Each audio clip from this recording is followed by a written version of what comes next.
Ok, supostamente estamos gravando. Então é o seguinte, vocês olhando essa última fotografia que eu mandei para vocês, antes da gente falar sobre ela, uma observação. O que nós fizemos na segunda-feira foi o seguinte.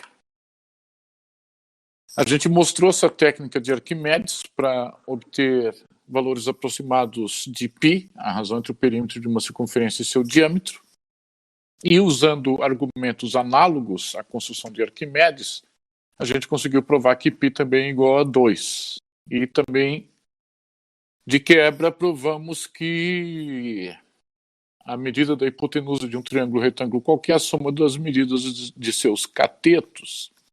E esses dois últimos resultados, obviamente, não podem ser teoremas. Então, a ideia é mostrar onde que Arquimedes errou. Claro que, como eu falei para vocês, do ponto de vista do que se sabia sobre matemática na época dele e mesmo séculos depois, não era possível perceber esse erro. Isso aí só é possível hoje em dia perceber graças à teoria de conjuntos. Graças a ideias originalmente de George Cantor, que é o pai da teoria de conjuntos. Então vamos começar com a fotografia ali. Eu vou fazer algumas considerações aqui com vocês. A primeira, a gente define o que são conjuntos equipotentes. Então, na primeira linha da fotografia, vocês estão vendo ali a letra X minúsculo, seguido de um símbolozinho que parece um tio, e seguido de Y minúsculo. Aquilo a gente lê como X equipotente a Y. Esse conceito já foi dado a vocês anteriormente e estamos repetindo porque a gente vai precisar dele. Então, um conjunto X é equipotente a um conjunto Y sem só ser existe bijeção f de x em y. É claro que se existe uma bijeção f de x em y, automaticamente existe uma bijeção de y em x. Essa bijeção de y em x é a inversa de f, a qual tem existência garantida pelo fato de estarmos falando de uma bijeção. Então vamos dar um exemplo para ilustrar. Digamos que nós temos ali o conjunto ômega dos números naturais, 0, 1, 2, 3, de acordo com aquilo que nós usamos para definir os números naturais. E, além desse ômega, nós temos o conjunto P minúsculo, dado pelos números naturais pares, 0, 2, 4, 6, etc. Então, nós vamos provar agora que ômega e o conjunto P são equipotentes entre si. Basta exibir uma bijeção entre eles. Então, a bijeção que nós estamos exibindo é uma função f de ômega em P, dada por f de n igual a 2n. Para cada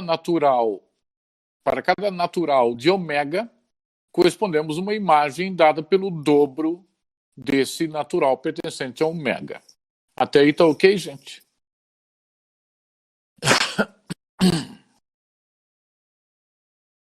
Tá.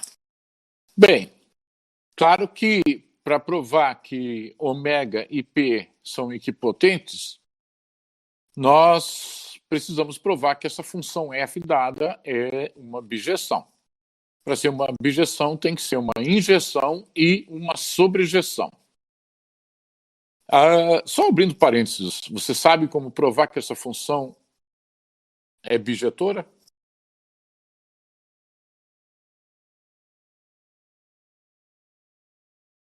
Só me digam se vocês sabem ou não. Não estou pedindo para vocês fazerem a demonstração, só me digam se vocês sabem. Não. Mas vocês lembram o conceito de função bijetora? O que é uma função bijetora?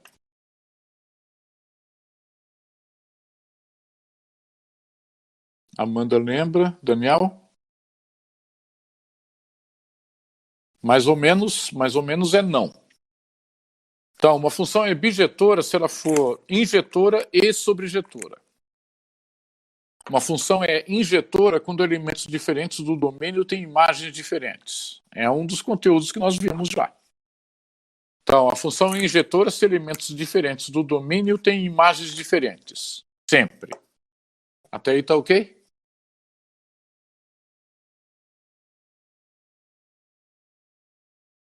Amanda, tranquila? Tá. E uma função f de x em y é sobrejetora se todo elemento do contradomínio y é a imagem de alguém do domínio. Só isso. Então, vejam só. Para a função admitir inversa, ela deve ser bijetora, ela deve ser injetora e sobrejetora, que é um assunto que nós já estudamos também. Inclusive, a gente definiu o que é inversa, a gente definiu inversa a partir de composição. Então, esses dois conjuntos, ômega e P, são equipotentes entre si porque é possível exibir uma bijeção de ômega em P, o que automaticamente implica que existe também uma bijeção de P em ômega. Então, por que essa função dada por f de n igual a 2n é bijetora? Primeiro, ela é injetora, porque quaisquer naturais diferentes terão dobros diferentes. E essa função está determinando o dobro de cada elemento do domínio. Concordam com isso?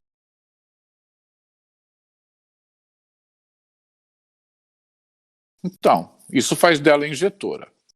E ela é sobrejetora porque qualquer elemento de P é um natural par.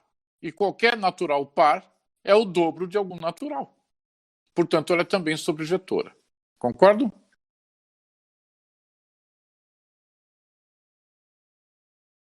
Tá. Então vejam vocês que a demonstração de que essa função é bijetora é bem fácil. Aliás, uma vez que vocês estão cursando uma disciplina de funções, isso aí é conhecimento básico. Vocês têm que ser capazes de saber provar se uma função é bijetora ou não. Pelo menos para casos simples como esse daqui. Bem, então isso prova que o conjunto ômega e o conjunto P são equipotentes entre si. Eu vou dar uma visão intuitiva do que equipotência significa, tá? Do ponto de vista intuitivo.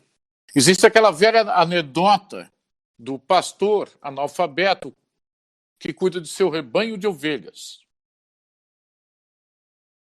Então, o pastor analfabeto significa que ele não sabe contar, só que ele precisa cuidar do rebanho de ovelhas. Então, o bom pastor é aquele que conhece todas as suas ovelhas.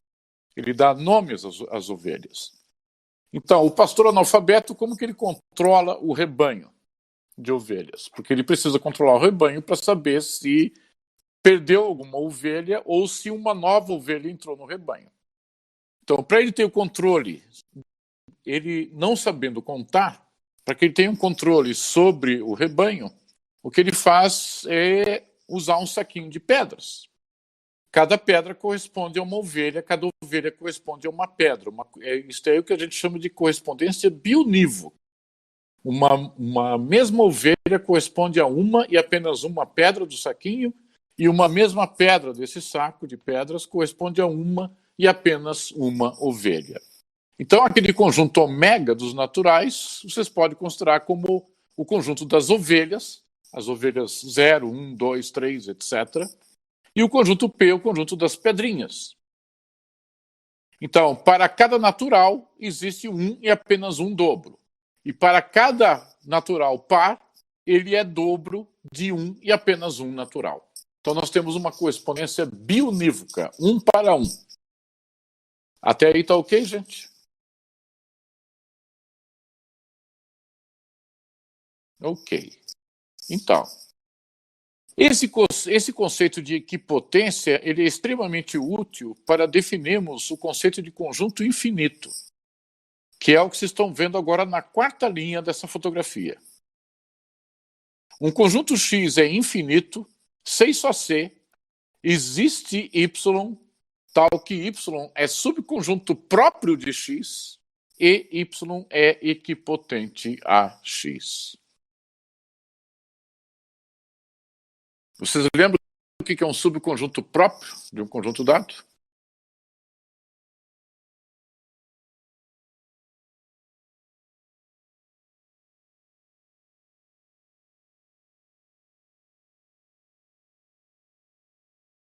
Acho que sim significa não.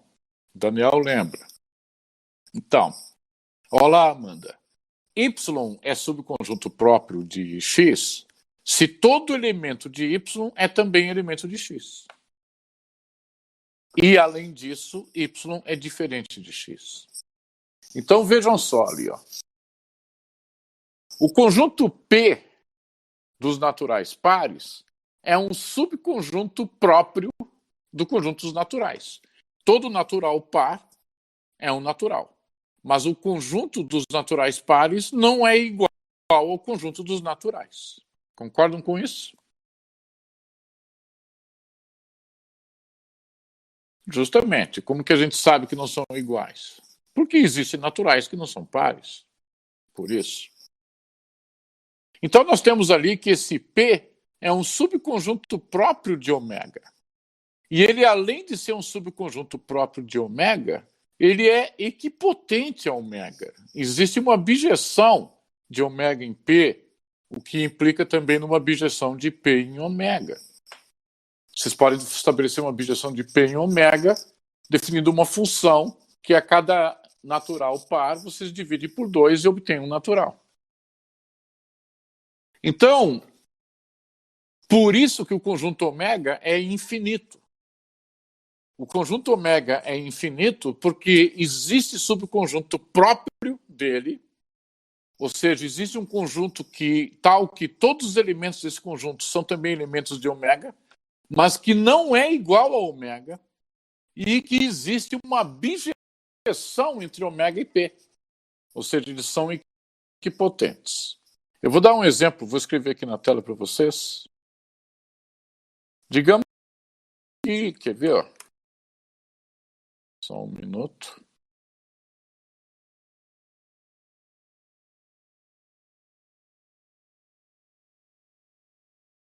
Então vejam só, eu coloquei aqui na tela para vocês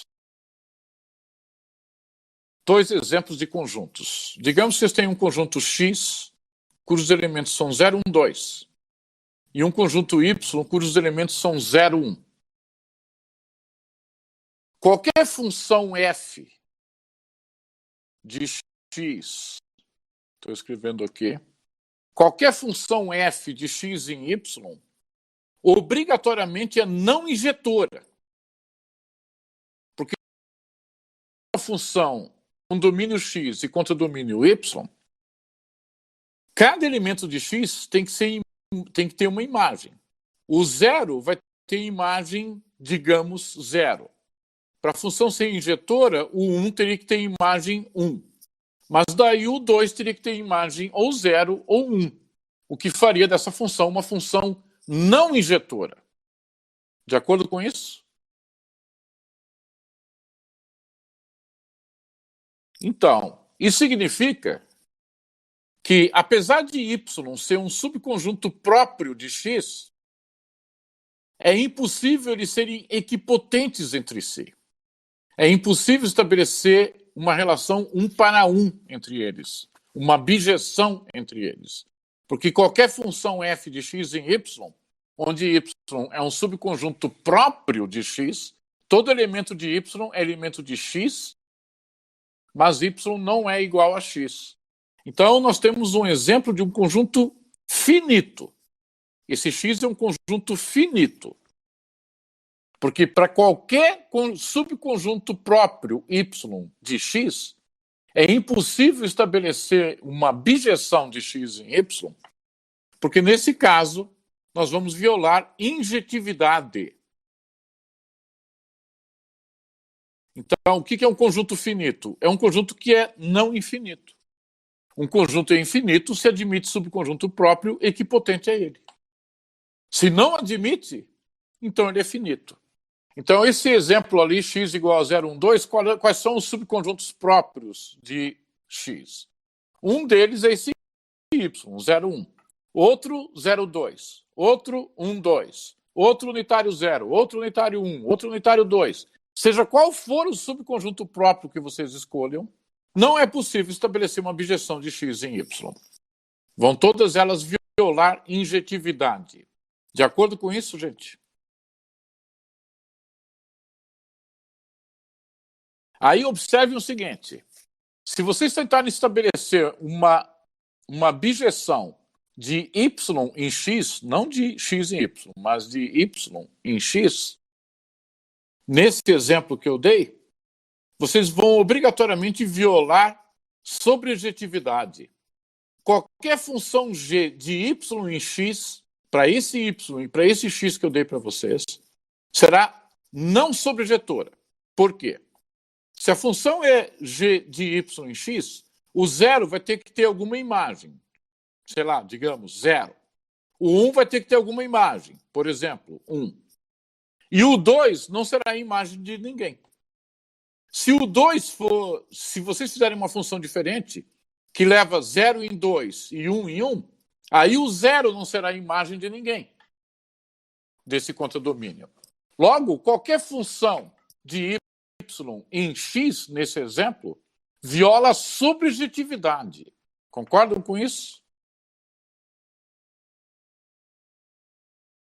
Então, nesse exemplo que eu dei para vocês, qualquer função de x em y viola injetividade, qualquer função de y em x viola sobrejetividade.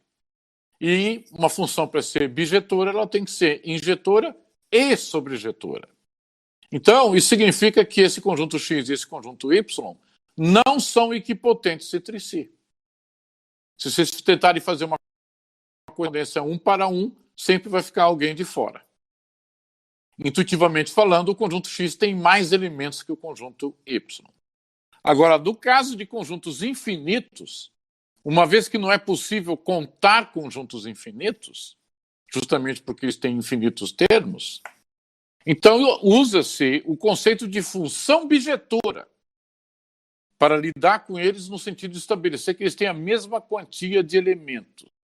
Então, olhando de novo na fotografia, existe uma bijeção de ômega em P.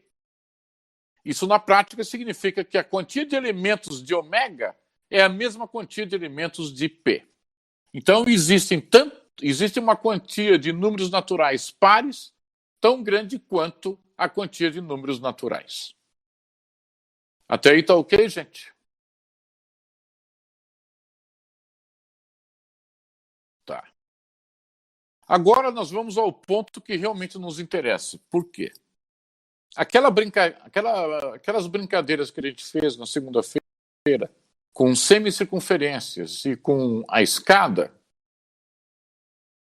lá a gente trabalha com dois conceitos que eu vou mostrar para vocês que são incompatíveis entre si em termos de bijeções, que são números naturais e números reais. Quando a gente fez a brincadeira com as semicircunferências, a gente começou com uma semicircunferência de diâmetro 2, dividiu ela em duas semicircunferências, depois em 4, depois em 8, depois 16, 32, 64 e assim por diante, sempre potências de 2. Ou seja, divide sempre em relação a um número natural de vezes. Mas as circunferências, as medidas das semicircunferências são dadas por números reais. E é nesse ponto que entra a confusão que permitiu a gente provar, entre aspas, que π igual a 2. Então vejam só o que a gente vai fazer aqui. Ó. O que eu vou mostrar para vocês é o que está na segunda parte dessa fotografia, enviada hoje. O que eu vou mostrar para vocês é o célebre argumento da diagonal de Cantor. George Cantor, ele provou que é impossível estabelecer uma bijeção entre o conjunto dos números naturais e o conjunto dos números reais. Qualquer tentativa de estabelecer uma bijeção dos naturais nos reais obrigatoriamente vai violar sobrejetividade. Qualquer tentativa de bijeção dos reais nos naturais vai violar injetividade. Então, isso significa que, apesar de haver infinitos números reais e infinitos números naturais, a quantia de números reais, esse infinito correspondente aos números reais, é estritamente maior do que dos números naturais. Então vejam só a brincadeira que a gente vai fazer ali. Vejam na fotografia. Supor que existe uma bijeção f de ômega, o conjunto dos naturais, no intervalo de reais de 0 a 1. Então vejam só, a gente vai tentar estabelecer uma bijeção dos naturais nesse intervalo de números reais de 0 até 1.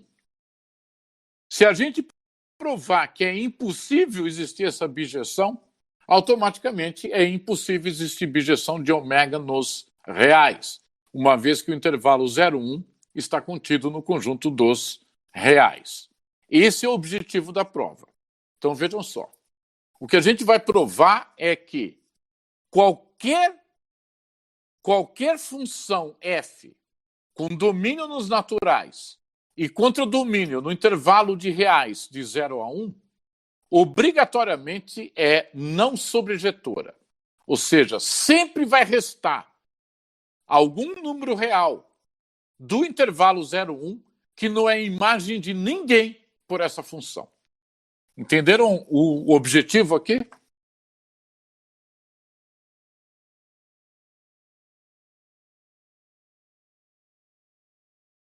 Ó, olha só, Daniel.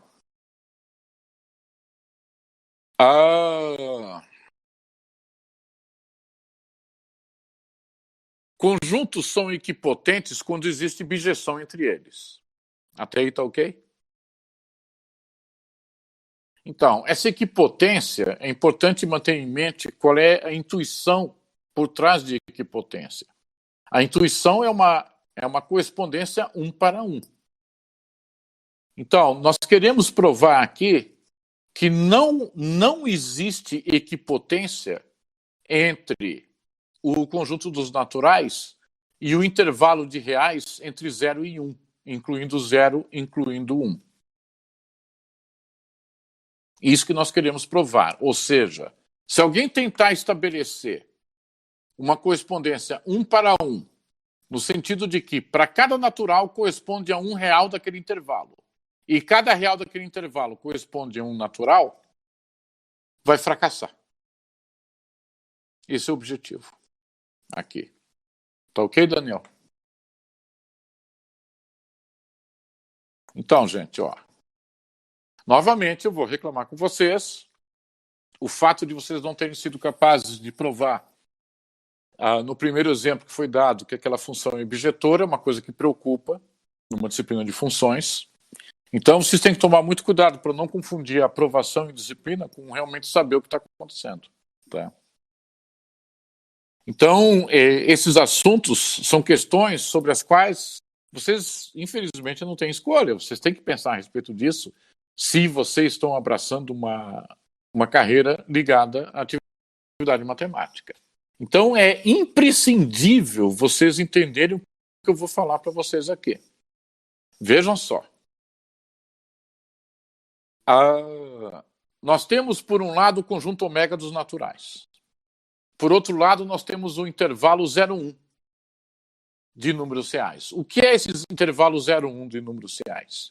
É o intervalo de todos os números reais entre 0 e 1, incluindo 0, incluindo 1, porque nós estamos considerando ali um intervalo fechado. Então, o que nós queremos provar é que esse conjunto ômega e esse intervalo não são equipotentes. Para provar que eles não são equipotentes, nós temos que provar que é impossível existir uma bijeção de ômega nesse intervalo. É impossível existir uma bijeção com domínio ômega e contradomínio intervalo 0,1 de números reais. Esse é o objetivo. E a gente vai usar esse resultado para mostrar onde que está o erro de Arquimedes. Mas primeiro vocês precisam entender o resultado. Então, primeira pergunta que eu faço. Vocês entenderam qual é o propósito aqui? Que a demonstração ainda vai ser feita. Eu ainda vou fazer. Mas entenderam qual é a meta aqui? Daniel tá ok? Amanda? Tá. Então, vejam só. Eu vou fazer algumas considerações, vamos ver se vocês concordam comigo. Primeiro lugar, qualquer número real nesse intervalo de 0 a 1 é da seguinte forma. 0... Estou escrevendo aqui, só um minuto.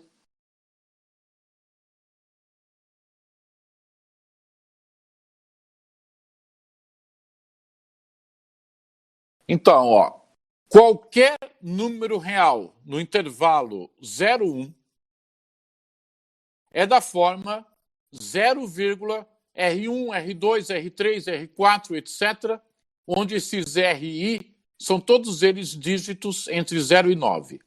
Então, eles são 0, esses RI são todos eles ou 0, ou 1, ou 2, ou 3, ou 4, ou 5, ou 6, ou 7, ou 8, ou 9. Exemplo, todo número real nesse intervalo, um deles, por exemplo, é esse aqui que eu acabei de escrever. É 0, uma sequência de dígitos entre 0 e 9. Então, nós temos os dígitos 1, 2, 4, 5, 6, 3. Até aí, vocês concordam com isso? Nós estamos trabalhando com base decimal. Então, se vocês concordam, então me digam. Quem é o número real 1 nessa notação? Porque se vocês concordam, então vocês concordam que o número 1, que pertence a esse intervalo, é da forma 0, alguma coisa. Ele é 0, o quê? O número real 1.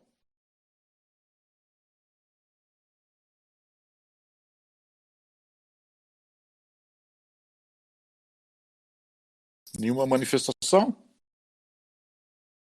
Então vejam só, então vocês concordaram precipitadamente. Ó, a Amanda está digitando, vamos ver.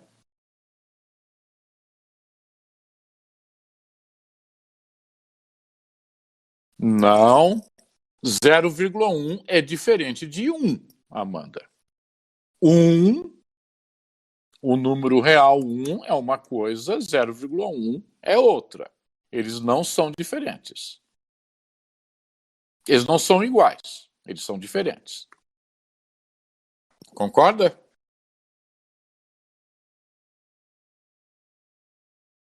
Então, se vocês concordaram que todo número real nesse intervalo é da forma 0, alguma coisa, então quem é o número real 1? Ele é 0, o quê? Digam lá.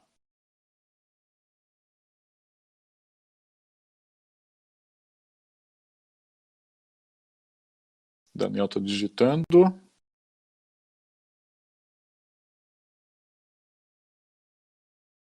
Não tem como. Então por que vocês concordaram se não tem como? Então vamos lá. Eu vou mostrar para vocês que o número real 1 é dessa forma, sim, sim, senhores. É esse número aqui. Essa dízima periódica aqui. Essa dízima periódica é igual a 1. É o número 1. Porque essa dízima periódica é a dízima periódica 0,3 vezes 3. Concordam com isso? Ok. Só que a dízima periódica 0,3 é 1/3. E 1/3 vezes 3 é 1. Concordam?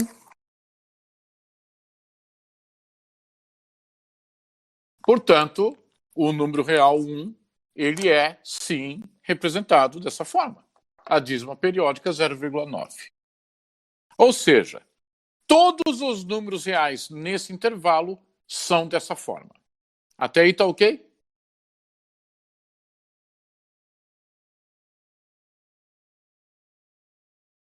Amanda? Mas como o que você está dizendo? O que você quer saber, Amanda?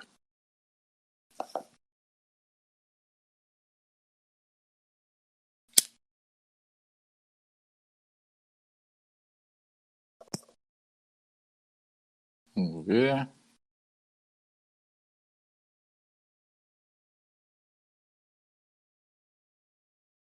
Você pode falar também, vamos ver. Como que todos os números R são apresentados por dízima? Primeiro, eu nunca disse isso. Eu estou falando que todos os números reais nesse intervalo 0,1 são da forma 0, uma sequência de dígitos. Dígitos que vão de 0 a 9. Concorda com isso?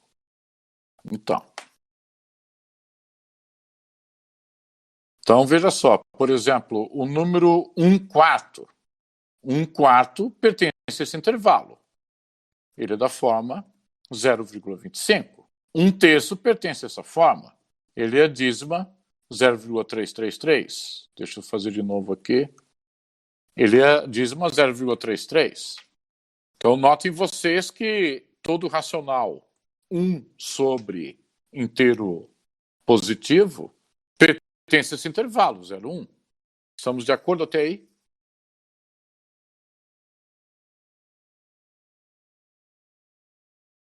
Daniel, tranquilo? Tá. Então tá. Então já estabelecemos que todos os números reais desse intervalo de 0 a 1, incluindo 0, incluindo 1, são da forma 0, sequência de dígitos. O 0 é simplesmente a sequência, essa sequência que eu acabei de colocar na tela. O 1 é a dízima periódica 0,9. Agora, vejam só, voltando à fotografia. Supor que existe bijeção F com domínio em ômega e contradomínio no intervalo 0,1. Então, se houver essa bijeção, veja o que está escrito na fotografia.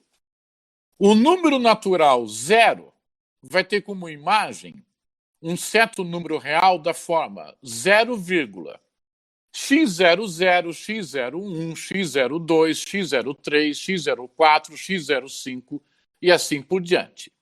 Onde cada um desses x índice 0 superíndice I é a casa I. Então, nós temos a casa 0 depois da vírgula, a casa 1 depois da vírgula, a casa 2 depois da vírgula e assim por diante. Concordam com isso?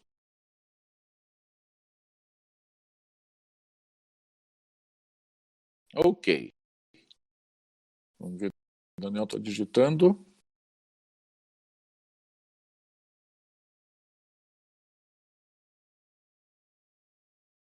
Quer dizer alguma coisa aí, Daniel? Eu vi você digitando ali.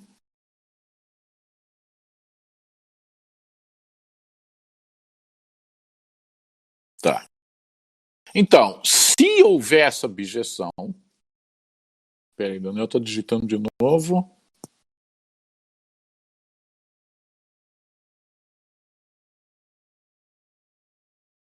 Vamos esperar um pouco.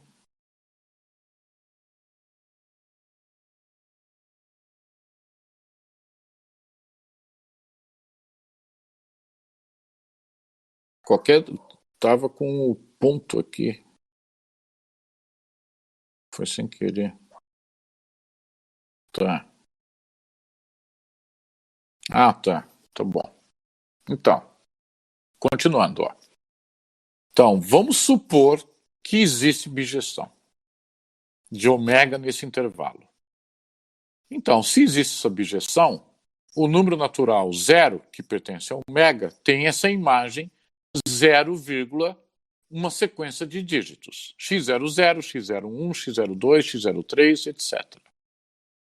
Além disso, o natural 1 também vai corresponder a alguém desse intervalo.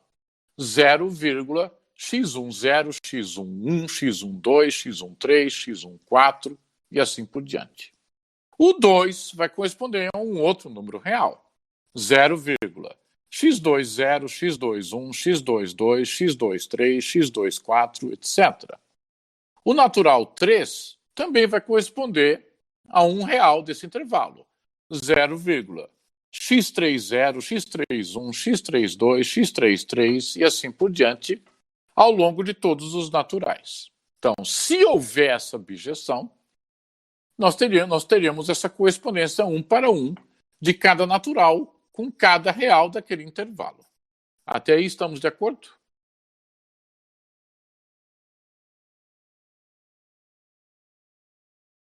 Ok.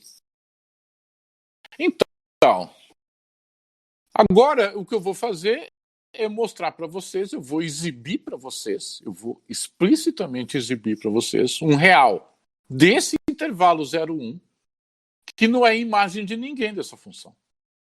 Isso que nós vamos fazer agora. O real é o que aparece no canto direito inferior, R, no canto direito inferior da fotografia, R dado por 0, R0, R1, R2, R3, R4, etc., onde cada RI é igual a 9 menos XII. Então vejam só o que a gente está fazendo.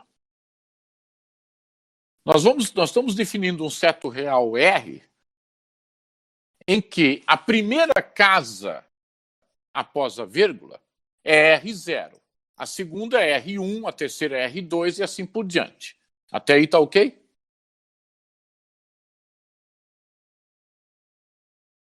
Tá. Agora vamos pensar primeiro nessa casa R0.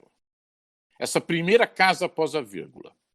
Esse R0 é dado por 9 menos x00. Se vocês olharem o x00, o x00 ele aparece imediatamente após a vírgula naquele número real correspondente ao zero natural. Localizaram o x00? Tá. Então, esse x00, quais são os possíveis valores dele? Esse x00 é ou 0, ou 1, ou 2, ou 3, ou 4, ou 5, ou 6, ou 7, ou 8, ou 9. Esse x00 só pode ser um desses 10 valores possíveis. Até aí estamos de acordo?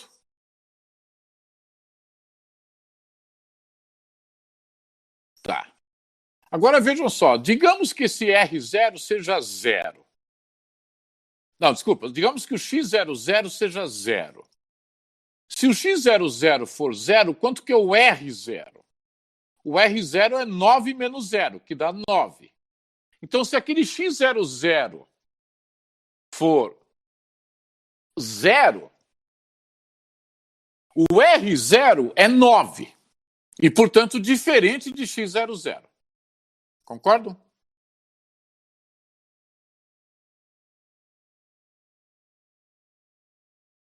Amanda? Ó, Amanda, ó. Nós temos do lado esquerdo ali uma infinidade de números reais. Os números reais são 0,x00, x01, x02, etc. Depois temos um outro número real dado por 0,x10, x11, x12, etc. E assim por diante. Eu quero mostrar para vocês um seto real R que não aparece nessa lista de números reais do lado esquerdo. Esse é o objetivo. Até aí tá ok? Tá. Então eu estou pedindo para vocês olharem a primeira casa após a vírgula do R. A primeira casa após a vírgula do R é R0. E esse R0 vai ter que ser um daqueles 10 dígitos da base decimal. Concorda? Só que cada RI, está escrito na penúltima linha dessa fotografia, cada RI é definido como 9 menos XII. Então, veja só, o que acontece quando o I é 0, que é a primeira casa após a vírgula. Tá? Então, o R0 é 9 menos x00. Mas aquele x00 que aparece no primeiro número real, da suposta bijeção, aquele x00 é um dos 10 dígitos. Qualquer um dos 10 dígitos. Concorda?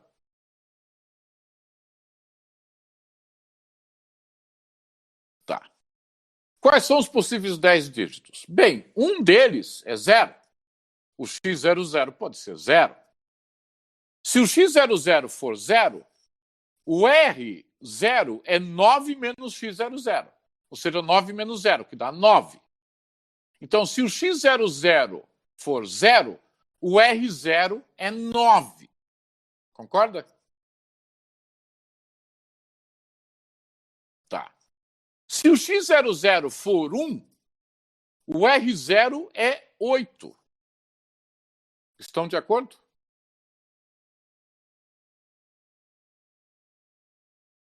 Se o x00 for 2, 9 menos 2 dá 7. Então, o R0 é 7. Então, se o x00 for 2, o R0 é 7. Estamos de acordo? Então, e assim por diante. Então, vejam só. Se o x00 for 0, o R0 é 9. Se o 0, então mudou. Ele vai ter a primeira casa após a vírgula diferente daquele x00. Agora, se o x00 for 1, o R0 vai ser 8, que é diferente também. Se o x00 for, sei lá, 5, o R0 vai ser 4, mudou de novo. Se o x00 for 4, o R0 é 5, mudou de novo.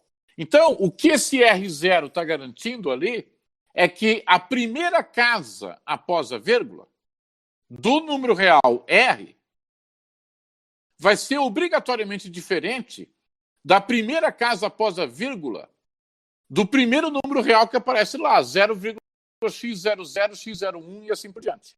Concordam?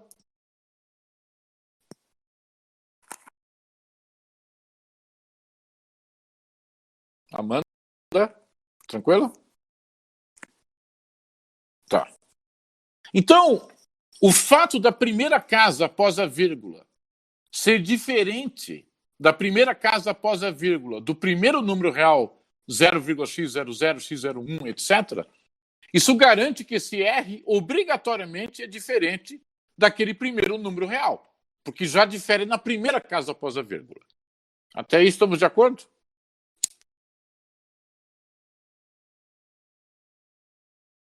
Ok. Agora vamos olhar a segunda casa após a vírgula do número real R. A segunda casa após a vírgula é R1. Mas o R1 é dado por 9 menos x11.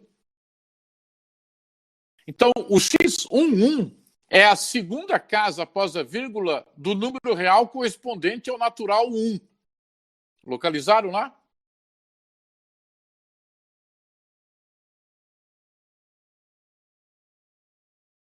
Tá.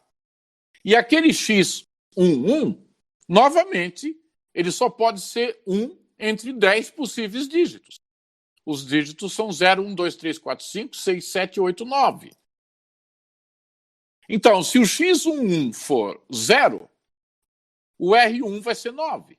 Se o x11 for 1, o R1 vai ser 8. Se o x11 for 7, o R1 é 2. Ou seja, vai sempre trocar. Estamos de acordo com isso? Até aí? Ok. Então, a primeira casa após a vírgula do R, que é o R0, garante que esse real R obrigatoriamente é diferente do real correspondente ao natural 0. Já a segunda casa após a vírgula, que é R1, por ser diferente da segunda casa após a vírgula do real correspondente ao 1, garante que ele é diferente desse real também.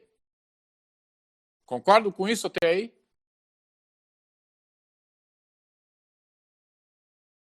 Então, e agora repete o procedimento para cada casa após a vírgula desse R. Então, o R2 é 9 menos x22. Então, o R2 vai ter um valor diferente do x22, que é a terceira casa após a vírgula do real correspondente ao natural 2. Concordam?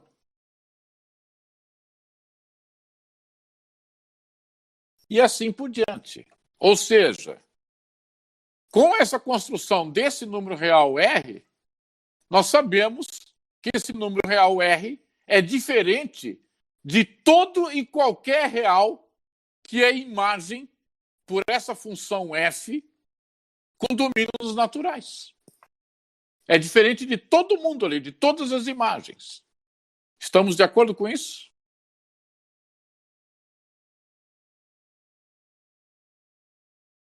Logo, ele é um real que pertence ao contradomínio, ou seja, pertence ao intervalo 0,1, que não é imagem de ninguém do domínio ômega.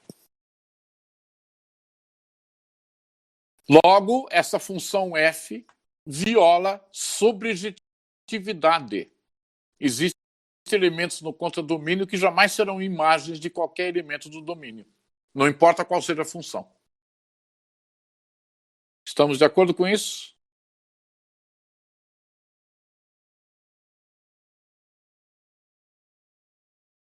Ora, se viola a sobrejeção, então é impossível estabelecer equipotência entre os naturais e o intervalo 0,1. Se é impossível estabelecer equipotência entre os naturais e o intervalo 0,1, é impossível estabelecer equipotência dos naturais com os reais, já que o intervalo 0,1 está contido no conjunto dos reais. Até aí tranquilo, gente? Ok. Então, agora, voltando lá à situação o argumento de Arquimedes, a gente fez aquela divisão da primeira circunferência. Na primeira divisão produziu 2 semicircunferências. Na segunda divisão produziu 4. Na terceira, 8. Na quarta, 16. Na quinta, 32. E assim por diante. Concordam com isso?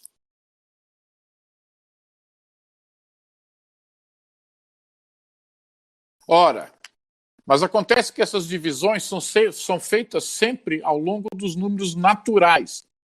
Primeira divisão, segunda, terceira, quarta, quinta. Ou seja, ao longo de números naturais.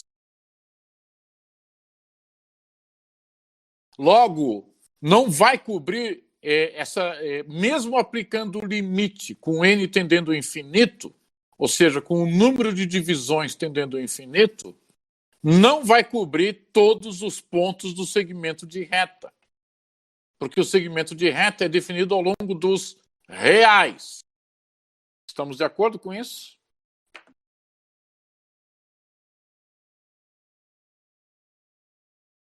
Logo, o limite daquela curva definida por várias circunferências, com n tendendo ao infinito, não é o segmento de reta.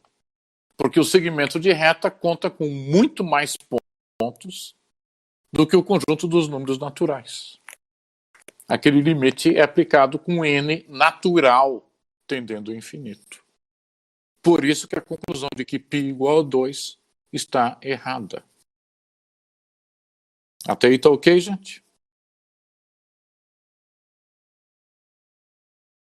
Então, minha recomendação é vocês usarem essas mesmas ideias que a gente fez aqui para justificar por que o problema da escada também chega a uma conclusão errada. Agora, com relação à construção original de Arquimedes, que Arquimedes estava aproximando circunferências por meio de polígonos regulares com número de lados tendendo ao infinito, novamente temos o mesmo erro. Porque o número de lados de um polígono é um número natural. Concordam?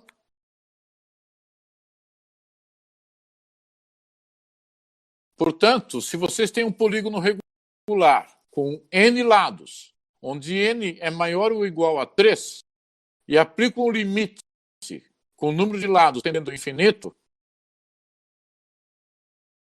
vocês vão obter um conjunto de pontos que não cobre uma circunferência, porque a circunferência é definida ao longo de números reais. E não há números naturais suficientes para cobrir todos os números reais. Portanto, apesar de Arquimedes ter chegado a uma conclusão correta sobre o intervalo onde estava localizado π, o argumento que ele usou é inválido. Uma circunferência não é um polígono regular com o número de lados. Não é o limite de um polígono regular com o número de lados tendendo ao infinito. Ok, gente?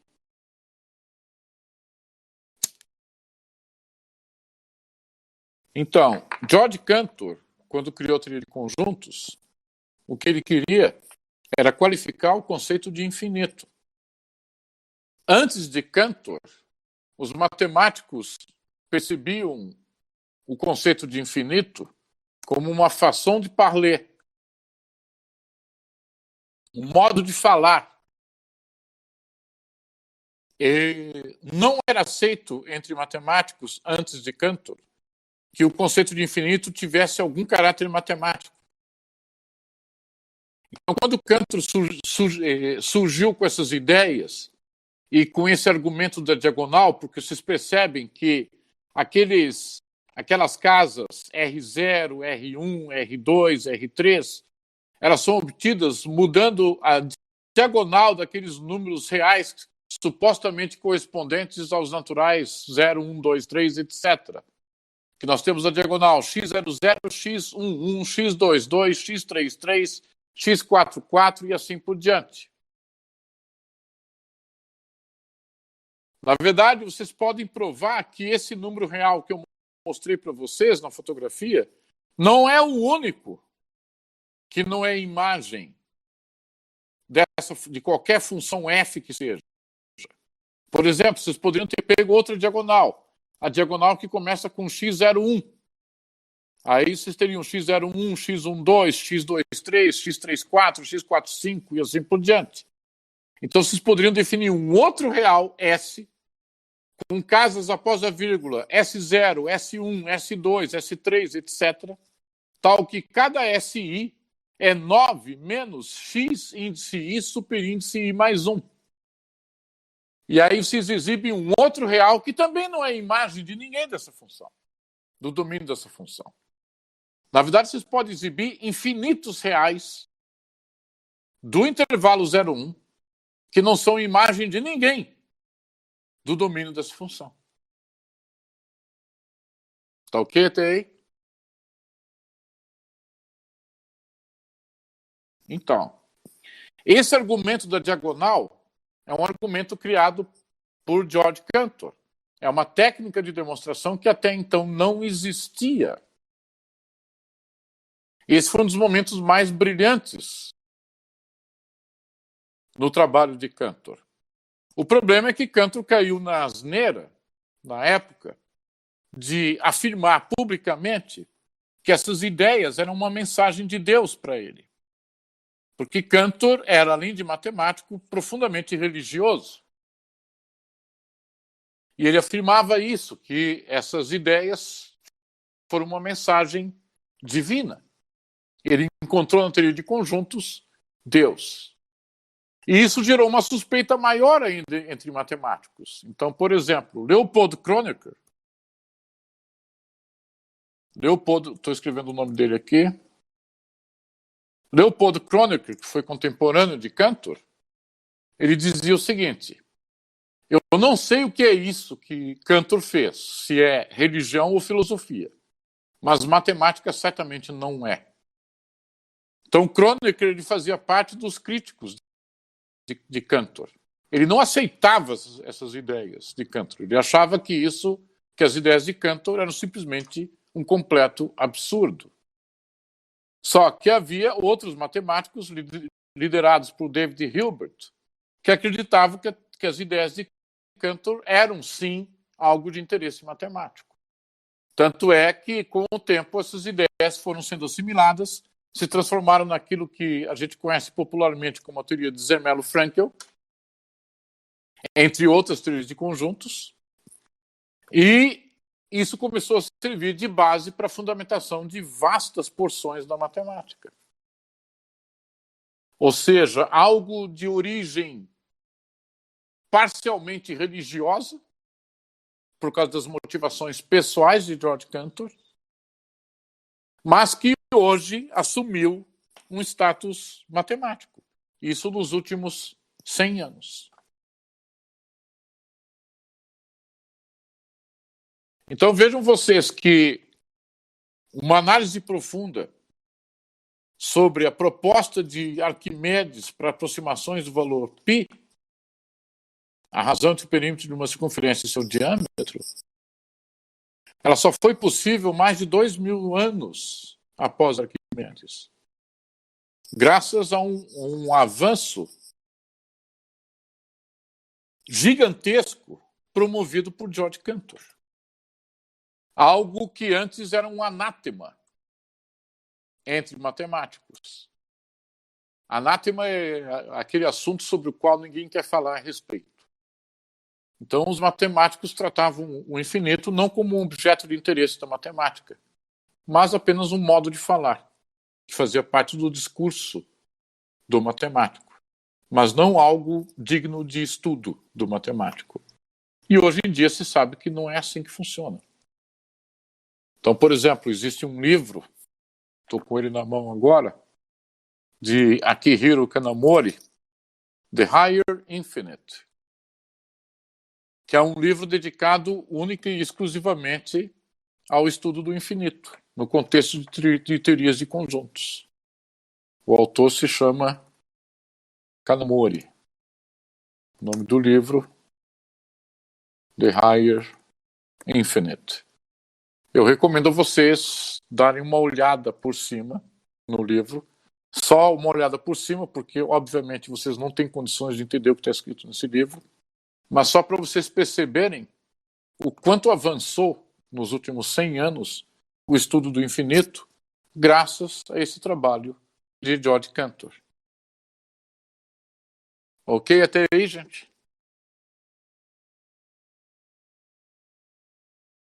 Ok. Então, novamente, insisto a vocês, essas coisas que eu passo para vocês, axioma da extensionalidade, conceito de relação, conceito de função, números